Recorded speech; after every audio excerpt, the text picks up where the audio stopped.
अस्सलाम वालेकुम दोस्तों। तो आज की वीडियो में हम बात करेंगे कि सुपर चैट क्या होता है और आप उससे जो है किस तरीके से पैसे कमा सकते हैं यूट्यूब के ज़रिए। तो जब आपके 1000 सब्सक्राइबर जो है वो कंप्लीट हो सके, यूट्यूब पर आपका चैनल जो है मोनेटाइज हो सके, तो आप यूट्यूब पर जो है लाइव आ सकते हैं। तो जब भी आप यूट्यूब पर लाइव आएंगे और आपने अपने चैनल का जो है सुपर चैट वाला ऑप्शन ऑन रखा होगा, तो यूट्यूब वाले जो है आपके सब्सक्राइबर यानी आपके ऑडियंस जो है आपको जो है सुपर चैट के थ्रू जो है कुछ ना कुछ पैसे भेज देते हैं। तो इससे क्या होता है कि उसका कमेंट जो भी उस वो कमेंट कर देता है तो वो हाईलाइट हो जाता है, तो आप उसकी रिप्लाई कर सकते हैं।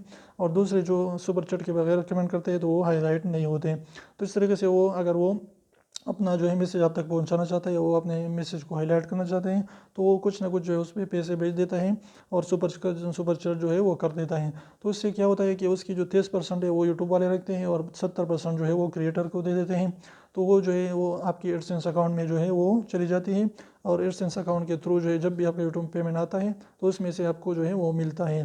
तो उम्मीद करता हूँ छोटी सी वीडियो को इन्फॉर्मेटिव लगी। वीडियो अच्छी लगी तो प्लीज़ वीडियो को लाइक कर दीजिए, चैनल को सब्सक्राइब करना ना भूलें। और रेड वाले सब्सक्राइब को ज़रूर सब्सक्राइब करें और उसको ज़रूर जो है प्रेस करें। इससे इन्फॉर्मेटिव वीडियोज़ के लिए 1 सेकंड निकाल लीजिए, उसको प्रेस करें, कोई भी इसका पैसे नहीं लगता। तो इंशाल्लाह फिर मिलते हैं मेरे साथ, तब तक इजाज़त दीजिए। अल्लाह हाफिज़।